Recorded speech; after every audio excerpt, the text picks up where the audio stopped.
إليكم أخبار النادي الأهلي خطوة بخطوة، ولكن قبل أن نبدأ صل على سيدنا محمد ولا تنسى الإعجاب بالفيديو والاشتراك في القناة حتى يصلك كل ما هو جديد وحصري.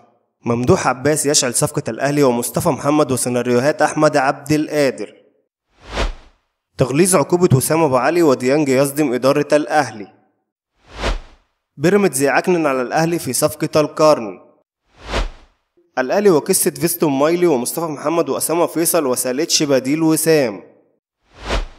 فرمان ريفيرو يحدد مصير نجم الأهلي داخل التتش.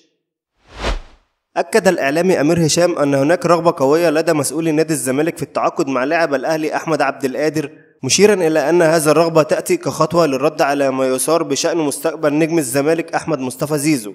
وقال أمير هشام في تصريحات تلفزيونية أن كل الاحتمالات تظل واردة بخصوص مستقبل أحمد عبد القادر، سواء بانتقاله إلى نادي الزمالك أو رحيله إلى نادي آخر. وأضاف أن ملف اللاعب لا يزال حاليا مع الأهلي، حيث يتبقى في عقده موسمان، ومن الممكن أن يرحل لنادي خارج مصر أو يستمر مع القلعة الحمراء حتى نهاية عقده. وتشير هذا الأنباء إلى أن الصراع بين قطبي الكرة المصرية الأهلي والزمالك لم يقتصر على الملعب فقط، بل امتد إلى سوق الانتقالات في محاولة الزمالك ضم أحمد عبد القادر، ينظر إليها على أنها خطوة استباقية للرد على أي تطورات محتملة في ملف زيزو. أحمد عبد القادر الذي كان أحد أبرز مواهب الأهلي قد يشكل إضافة فنية مهمة للزمالك حال إتمام الصفقة، كما أنها سترسل رسالة قوية إلى المنافسين بشأن قدرة النادي على استقطاب الأسماء الكبيرة.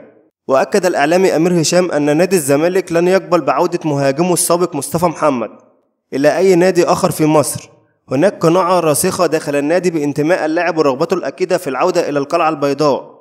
وقال أمير هشام عبر برنامجه التلفزيوني إنه وفقا لمصادر داخل نادي الزمالك تم التواصل مع مصطفى محمد وإبلاغه بأنه سيتم دفع أي راتب يطلبه أو يعرض عليه من أي نادي آخر مقابل عودته إلى ناديه وبيته الذي تربى بين جدرانه.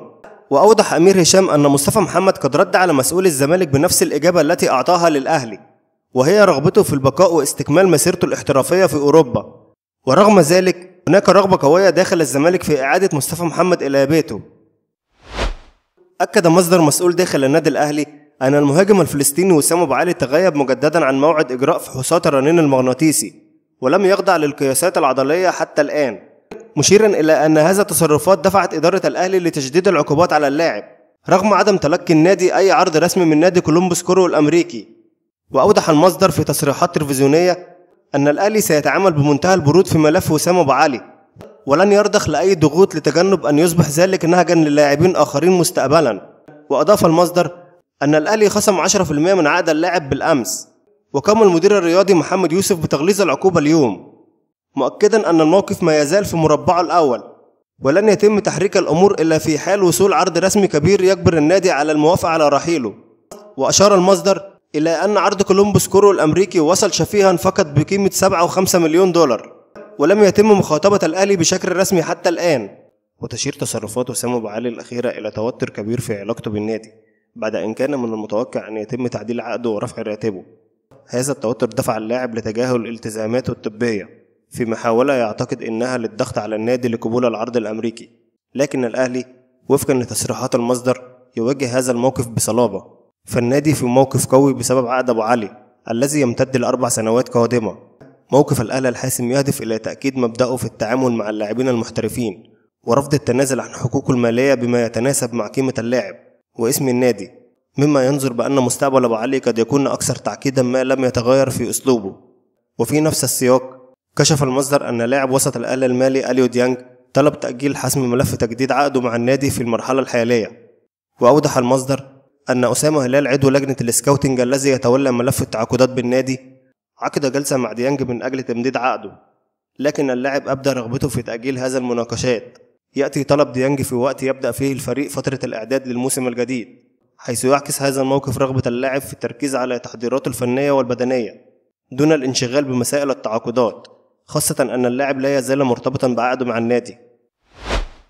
شهدت الساعات القليلة الماضية مفاجأة مدوية من العيار الثقيل بشأن تحرك نادي بيراميدز من أجل التعاقد مع هداف الأهلي خلال فترة الانتقالات الصيفية الجارية من أجل تدعيم صفوفه بناء على توصيات مقدمة من قبل إدارة النادي. ودخل نادي بيراميدز بقوة في سباق التعاقد مع المهاجم الدولي مصطفى محمد لاعب نانت الفرنسي، وذلك خلال فترة الانتقالات الصيفية الحالية في ظل رغبة قوية من النادي لتعزيز خط الهجومي. هذا التحرك يضع بيراميدز في منافسة مباشرة مع غريمه التقليدي النادي الأهلي الذي يسعى أيضا لضم اللاعب. ويتواجد وكيل أعمال مصطفى محمد حاليا في القاهرة للتفاوض بشأن العروض المقدمة للاعب، وعلى رأسها عرضان من قطبي الكرة المصرية الأهلي وبيراميدز، حيث تترقب الوسائط الرياضية بفارغ الصبر موقف اللاعب من العودة للدوري المصري من جديد، خاصة بعد تجربته الاحترافية في أوروبا. ويعد مصطفى محمد 27 عاما أحد أبرز المهاجمين المصريين في الوقت الحالي، حيث بدأ مسيرته في قطاع الناشئين بنادي الزمالك وتألق بشكل لافت مع الفريق الأول قبل أن يخوض تجربة احترافية في أوروبا. ولعب مصطفى محمد لأندية مثل جالاتا سرايا التركي قبل الانتقال إلى نانتا الفرنسي في صيف 2022، حيث يتميز مصطفى محمد بقوته البدنية وقدرته على إنهاء الهجمات ومهاراته في الاحتفاظ بالكرة، مما يجعله هدافا جذابا للعديد من الأندية التي تبحث عنها مهاجم صريح وهداف. ويأتي تحرك بيراميدز نحو مصطفى محمد تحسبا لاحتمالية رحيل مهاجمه الكونغولي فيستون مايلي، وقد تلقى مايلي عرضا رسميا من نادي الحزم السعودي. وتشير التقديرات إلى ترحيب مبدئي من اللاعب بخوض تجربة احترافية جديدة في دوري روشن السعودي. رحيل مايلي الهداف البارز سيخلق فراغا كبيرا في خط هجوم بيراميدز، مما يجعل التعاقد مع مهاجم بحجم مصطفى محمد أولوية قصوى للنادي للحفاظ على قوته التنافسية محليا وقاريا. حرص محمد يوسف المدير الرياضي للنادي الأهلي على عقد جلسة مع الأسباني خوسيه ريفيرو المدير الفني للفريق الأول لكرة القدم بالنادي الأهلي من أجل مناقشة العديد من الأمور والملفات الهامة داخل الفريق الأحمر. ويناقش مسؤول النادي الأهلي حاليا مع المدرب الأسباني خوسيه ريفيرو مصير العروض المقدمة لشراء المدافع المغربي أشرف داري، وذلك خلال فترة الانتقالات الصيفية الجارية، حيث يأتي هذا النقاش في ظل اهتمام مكثف من أندية قطرية وسعودية بالتعاقد مع لاعب الأهلي في الميركاتو الصيف الحالي. أشرف داري 26 عاما يعد أحد الركائز الدفاعية الأساسية في النادي الأهلي منذ انضمامه إليه في يوليو 2022 قادما من الوداد البيضاوي المغربي. وأثبت داري قدراته الدفاعية العالية وتناغمه مع زملائه في الخط الخلفي ليصبح جزءا لا يتجزأ من التشكيلة الأساسية التي حققت العديد من الألقاب المحلية والقارية. مساهمة أشرف داري لاعب الفريق الأول لكرة القدم بالنادي الأهلي في الدفاع عن مرمى القلعة الحمراء جعلته محط أنظار العديد من الأندية، خاصة تلك التي تبحث عن مدافع صلب ويمتلك الخبرة الأفريقية، لا سيما أنه شارك مع الفريق الأحمر في كأس العالم للأندية. ويرغب مسؤول النادي الأهلي في استطلاع رأي ريبيرو بشأن موقفه من استمرار أشرف داري أو الموافقة على رحيله قبل التحرك الفعلي للبت في العروض المقدمة، حيث تهدف الإدارة إلى اختيار العرض الأمثل حال الموافقة على رحيل اللاعب في الميركاتو الصيفي أو رفض رحيل اللاعب والاعتذار عن أي مناقشة عرض يخصه إذا كان المدرب يرى ضرورة بقائه. ويعكس هذا النهج حرص الإدارة على التنسيق الكامل مع الجهاز الفني لضمان استقرار الفريق وتلبية احتياجاته.